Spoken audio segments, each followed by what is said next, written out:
हमारे साथ श्री रघुनाथ तो किस बात की चिंता, शरण में रख दिया जब मात तो किस बात की चिंता।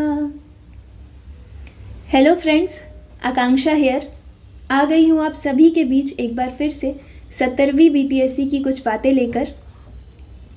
आज मन बहुत शांत और प्रसन्न है। काफ़ी दिनों के बाद ऐसा लगता है कि डूबते को तिनके का सहारा मिलने वाला है और आशा की एक किरण आई है जिससे मुझे भी थोड़ा पॉजिटिव फील हो रहा है। तो चलिए आपके साथ शेयर करती हूँ कि जो विपक्ष है उन्होंने आज एक ट्वीट किया है।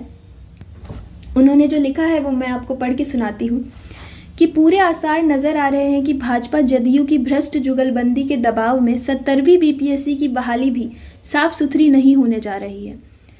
67वीं बीपीएससी वाला हाल होने जा रहा है।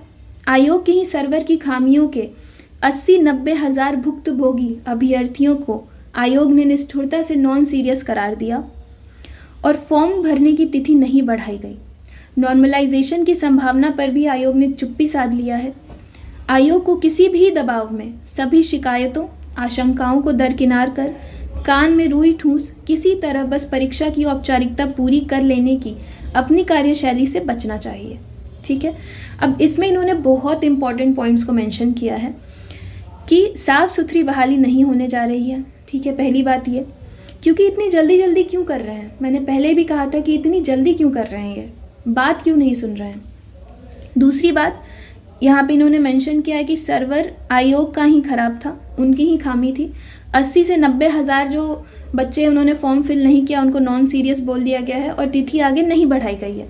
नॉर्मलाइजेशन का भी जो मुद्दा है इन्होंने मेंशन किया है यहाँ पे, और इन्होंने कहा है कि बस औपचारिकता को पूरी नहीं करना चाहिए, मतलब आप रिस्पॉन्सिबल वे में एग्ज़ाम कंडक्ट कराओ, किसी दबाव में मत कराओ। ठीक, अब देखिए, अब मज़ा आने वाला है क्योंकि अब विपक्ष ने इस मैटर को संज्ञान में लिया है। तो अब ये मैटर लाइमलाइट में आ चुका है और आएगा।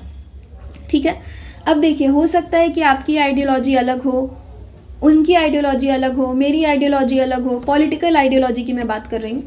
लेकिन देखिए, मैं एक चीज़ जानती हूँ कि मेरी आइडियोलॉजी कुछ भी हो, लेकिन स्ट्रगल के समय जो आपके कंधे पे हाथ रख देना, वही सच्चा साथी, वही सच्चा दोस्त होता है। तो अभी जो ये हो रहा है ना, ये हमारे लिए काफ़ी अच्छा होने वाला है, ऐसा मुझे लगता है, क्योंकि सीएम सर ने तो सुना नहीं, आयोग ने सुना नहीं, तो ये मुद्दा विपक्ष ने उठाया है और ये अब छोड़ेंगे नहीं इसको ऐसे ही। तो अब इसमें हम क्या कर सकते हैं। ठीक है, अब देखिए, हम ना काफ़ी दिनों से ये बोल रहे थे कि कोई स्टूडेंट्स लीडर नहीं है, कोई ऐसा मतलब फेस नहीं है हमारे पास जो हमें लीड कर सके, है ना। और या फिर कोचिंग माफियाज हमारा साथ नहीं दे रहे हैं, खुलकर सामने नहीं आ रहे हैं, आयोग नहीं सुन रहा है, सीएम सर नहीं सुन रहे हैं, काफ़ी चीज़ें हो रही थी। लेकिन देखिए, अब जो सुन रहा है ना, अब हमें उसका साथ देना होगा और उसका सपोर्ट लेना होगा, तभी हमारे साथ जो न्याय है, जो हम न्याय मांग रहे हैं, वो हो पाएगा। ठीक है, अब हमें एफर्ट्स लगाना होगा। अब कैसे कर सकते हैं, सबसे पहले तो इनके ट्वीट को जो है रीट्वीट कर दीजिए आप लोग। इसका लिंक जो है मैं या तो इनबॉक्स में डाल दूंगी, पिन कर दूंगी, पिन कमेंट में, या मैं डिस्क्रिप्शन बॉक्स में डाल दूंगी। ठीक है, आप देख लेना। आप काइंडली इसको रीट्वीट करें, जितना कर सकते उतना करें। अगर आपका ट्विटर अकाउंट नहीं है, आप बनाइए और रीट्वीट करिए। ठीक है, और खुद से ट्वीट भी करिए और इनको टैग भी करिए। दूसरी बात, अगर आप पटना में हैं तो आप इन पर्सन जाके तेजस्वी जी से, तेज प्रताप जी से, या विपक्ष का कोई भी नेता है ना, उनसे मिलिए, वो अब आपकी बात सुनेंगे। ठीक है, और अगर आप पटना में नहीं हैं, आप नहीं मिल सकते हैं, तो आप इंस्टाग्राम पे या फिर ट्विटर पे या फिर यूट्यूब पे या कोई भी ऐसा प्लेटफॉर्म जहाँ पे ये सोशल प्लेटफॉर्म कहीं पे भी ये हैं, एक्टिव रहते हैं, वहाँ पे आप इनसे कांटेक्ट करने की कोशिश करिए और सारे मुद्दों को बार बार बताइए। इतना तो एफर्ट्स आप डाल ही सकते हो ना। यहाँ पे कमेंट्स कर रहे हो, कहीं और जाके कमेंट्स कर रहे हो, तो अब इनसे भी बात करने की कोशिश करिए। मुझे ऐसा लगता है कि अब कुछ अच्छा होगा, हमें न्याय मिलेगा। प्रभु हमारे साथ गलत नहीं होने देंगे, क्योंकि गलती हमारी नहीं थी। सर्वर सच में डाउन हुआ था और एग्ज़ाम भी बहुत जल्दी में करा रहे हैं लोग। ठीक है, तो न्याय होना चाहिए और ज़रूर होना चाहिए। तो आप बिल्कुल रीट्वीट करिए, ट्वीट करिए, जैसे भी आप कर सकते हैं, है ना। दूसरी बात, जो कोर्ट केस का मुद्दा है वो भी मैं आपको बता दूं कि जो कोर्ट केस है वो डिफेक्टिव दिखा रहा होगा अभी भी आपको। अब कल मंडे है, ये लोग जाएंगे, इसको रेक्टिफाई करेंगे और फर्स्ट हियरिंग होगी, ठीक है। अब जब फर्स्ट हियरिंग होगी, इसके बाद आयोग के पास तो लेटर जा चुका है, आयोग से कुछ लोग आएंगे, अब अपना पक्ष रखेंगे। तो देखिए आगे फिर क्या होता है। इसके लिए भी हम पॉजिटिव रह सकते हैं, पॉजिटिव सोच सकते हैं। तो ये जो वीक है ना, ऑल इन ऑल बात ये है कि आने वाला जो वीक है मंडे से, कल से, अब देखिए इसमें काफ़ी सारी चीज़ें होंगी। And I hope and I wish and I pray कि सब कुछ वैसा ही हो जो सही है, जो सबके हितों के लिए है, ठीक है। तो कोर्ट केस की भी ये बात हो गई।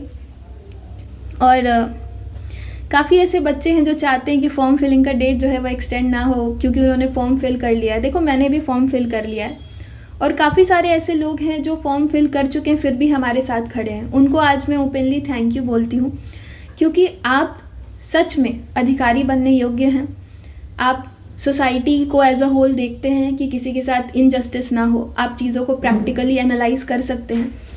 तो थैंक यू वेरी मच। आपके जो एफर्ट्स हैं वो भी अप्रिशिएट करने लायक है। थैंक यू सो मच कि भले ही आपने फॉर्म फिल कर लिया है, आपके साथ इनजस्टिस नहीं हुआ है, फिर भी आप उन लोगों के साथ खड़े हो जिनके साथ इनजस्टिस हो रहा है। और बाकी लोग जो नहीं चाहते हैं कि फॉर्म फिलिंग का डेट एक्सटेंड हो या फिर एग्ज़ाम का डेट एक्सटेंड हो, तो मैंने कब कहा है आपसे कि आप हमारी वीडियोस को देखो, आप इतने सीरियस हो तो आप जाकर पढ़ाई कर लो ना।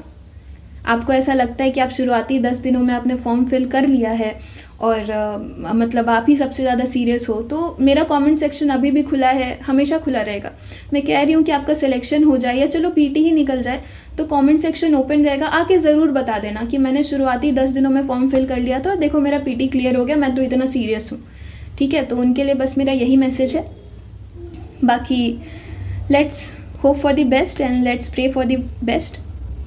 एक और चीज़ जाते जाते अपनी वाणी को विराम देने के पहले, एक जो चौपाई है श्री रामचरितमानस की, बाल कांड की, वो मैं आपको सुना देती हूँ कि कहते हैं, होई है सोई जो राम रची राखा, को करी तरक बढ़ावे साखा, अस कही लगे जपन हरि नामा, गई सती जहाँ प्रभु सुखधामा। अब ये कब हुआ था पता है? इसका मतलब तो आप सभी जानते होंगे। ये तब हुआ था जब माता सती ने महादेव से पूछा कि महादेव वो कौन है, आप तो खुद महादेव हैं, वो कौन है जिनका नाम आप सुबह शाम जपते रहते हो। तो महादेव ने उन्हें बताया कि वो श्री राम है मेरे, वही नारायण है। तो माता सती ने कहा ऐसा कैसे हो सकता है, उनको आशंका थी कि श्री राम ही नारायण कैसे हैं, और उन्होंने बोला कि मुझे भी श्री राम से मिलना है। उन्होंने ये इच्छा जताई क्योंकि वो जानना चाहती थी कि वो सच में नारायण है भी या नहीं। तो शिव जी ने ज़्यादा कुछ नहीं कहा, उन्होंने यही कहा कि होई है सोही जो राम रची राखा, यानी जो कुछ राम ने रच रखा है वही होगा। को करी तर्क बढ़ावे साखा, तर्क करके कौन विस्तार बढ़ावे, और तर्क करके फायदा क्या है। अस कही लगे जपन हरि नामा, यह कहकर उन्होंने फिर से अपने नेत्र बंद किए और हरि नाम को जपने लगे, श्री राम का नाम जपने लगे। गई सती जहाँ प्रभु सुखधामा, और जो माता सती हैं वो श्री राम से मिलने चली गई, और सुखधामा यानी जहाँ प्रभु रहते हैं वही सुख है, वही सुख का धाम है। तो ऐसा होने के बाद माता सती जो है वो श्री राम से मिलने चली गई।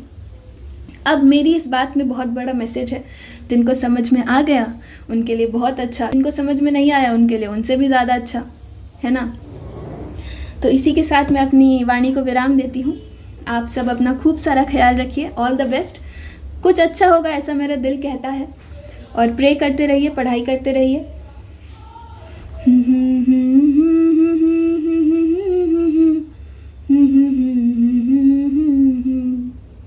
जय सिया राम, राधे राधे।